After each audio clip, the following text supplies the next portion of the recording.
masih di dunia kita dan kami saat ini berada di National Gallery of Art. Iya, bagian gedung yang sebelah sana akan direnovasi ya, didanai oleh orang dari sektor privat gitu. Wah, hebat ya. Hebat. Mungkin karena ada pemotongan budget, Mars, yang kemarin baru terjadi dan berpengaruh terhadap berbagai sektor. Benar sekali, pemangkasan anggaran itu langsung dirasakan oleh warga Amerika. Baru terjadi bulan lalu tapi langsung dirasakannya dampaknya ya, terutama bagi mereka orang-orang tua, karena selain ada dana kesehatan yang dipangkas, betul, dan ada juga ini semacam uang makan mereka dipangkas juga. Kasihan ya Mars ya. Saya jadi pengen tahu nasib mereka seperti apa ya. Setiap hari, relawan dan staf Meals on Wheels menyiapkan makan siang dan malam untuk sekitar 40 lansia berkebutuhan khusus di wilayah Tacoma Park, Maryland. Banyak relawan di sini yang juga sudah berusia lanjut. Mereka tak keberatan menggunakan mobil pribadi dan membayar bensin sendiri untuk mengantar makanan. John bergantung pada Meals on Wheels. If I didn't have the Meals on Wheels, I have a problem with my knee. And I can't stand for long hours cooking. And I don't know, I may be institutionalized. I don't know what would happen to me. Itu juga yang dirasakan Catherine. I enjoy the volunteers very much. And the thoughtfulness of the manager. I mean, they do nice little things for our special holidays and everything. Meals on Wheels merupakan organisasi nirlaba dengan cabang di seluruh penjuru Amerika yang mulai beroperasi sejak tahun 1954. The majority of our programs are reliant in some fashion on federal funding. So the impact of a reduction of 5.1% to those programs that are receiving funding through the Older Americans Act translates to $41 million nationwide in terms of a reduction. And that's significant. Ini berarti bantuan makanan Meals on Wheels berkurang drastis hingga 19 juta paket. Dampaknya bukan hanya sebatas hilangnya sumber makanan, tapi juga hubungan dengan dunia luar. One of the most important things about providing meals is that they're nutritious and that they also are that social connection, which is so important to people's independence and basically their empowerment and how they feel about themselves. Sementara Kongres dan Presiden Obama saling tuduh siapa yang bersalah atas pemotongan anggaran warga lansia, sebagaimana warga lansia lain, John merasa sangat tidak berdaya. We're at the mercy of them, and they're not in our shoes. They're up there. They have a job, which the Americans are paying for. Meals on Wheels berharap Presiden dan Kongres bisa menemukan jalan tengah untuk menggantikan pemotongan anggaran negara dengan cara-cara yang lebih tepat. Dari Tacoma Park, Maryland, tim VOA. Mars, berapa uang yang kamu habiskan dalam sehari kalau kamu makan? Kira-kira $7. Tapi $7. Di Amerika tuh besar loh. Jadi $7 itu bisa buat 2 kali makan. Wah, berarti kamu termasuk orang yang irit ya Mars ya?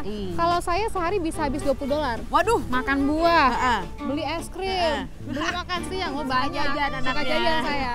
Tapi kamu tuh harus memikirkan, ini Amerika lagi banyak anggaran yang dipotong. Banyak orang tuh sekitar 47 jutaan sebenarnya bergantung pada program gizi pemerintah. Ya. Nah, kalau misalnya dipotong nih anggarannya, mereka gimana dong? Ngirit Mars. Makanya kayak kamu tuh mungkin bisa ikut yang namanya The Hunger Challenge. Biar apa? Biar bisa merasakan mereka tuh seperti apa sih kekurangan uang untuk makan. Oke. Kamu bisa nggak menurunkan budget jadi $4 sehari? Mungkin bisa. Ini harus latihan empati dulu ya, belajar dari mereka dulu yang di liputan ini.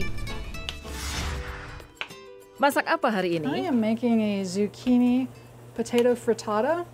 Kedengarannya cukup wah, tapi ini justru contoh menu murah karena minggu ini Laura harus memasak dengan jatah belanja $4 per hari atau sekitar Rp39.000, sama dengan rata-rata bantuan makanan pemerintah. Jumlah ini kurang dari separuh pengeluaran warga Amerika pada umumnya untuk makanan sehari. Inilah masalah yang ditangani Hunger Challenge. All of a sudden you can understand those trade-offs that our families make on a daily basis. Misalnya mengganti buah dan sayuran segar dengan versi kalengan.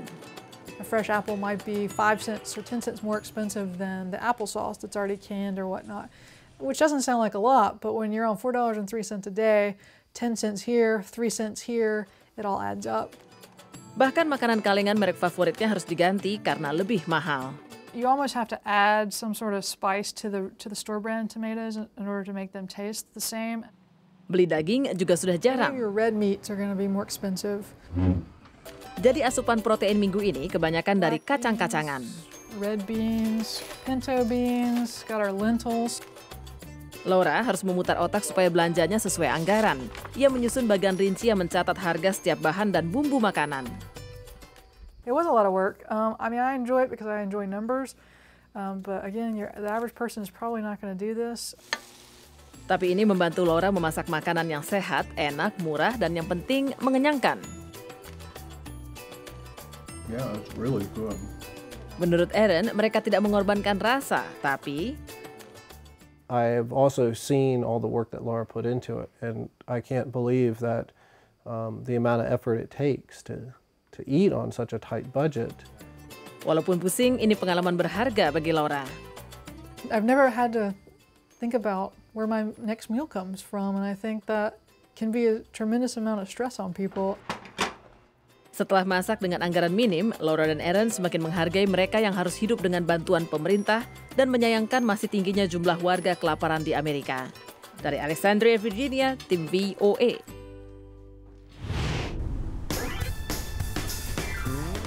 Wah, arsitektur museum-museum di sini indah sekali ya, No ya. Cantik sekali, tapi kayak gini juga masih direnovasi. Saya heran apa yang dibetulin? Iya ya, padahal masih bagus gitu. Mungkin ada aja orang yang kebanyakan uang pingin benerin sesuatu ya. Menyumbang nggak kira-kira? Katanya nih National Gallery of Art lagi dibenerin dalam waktu 3 tahun karena mendapat suntikan dana dari suami istri yang jumlahnya sangat besar sekali. Waduh. Kalau saya kaya, No, saya juga akan menyumbang untuk museum karena bukan hanya saya yang namanya ada di situ, tapi semua orang bisa menikmati museum itu lebih nyaman, lebih baik. Pemirsa, sambil Marsha berhayal, daydreaming. Mendingan pemirsa lihat yang satu ini karena kami masih punya banyak informasi menarik lainnya. Jangan kemana-mana, tetap di Dunia Kita.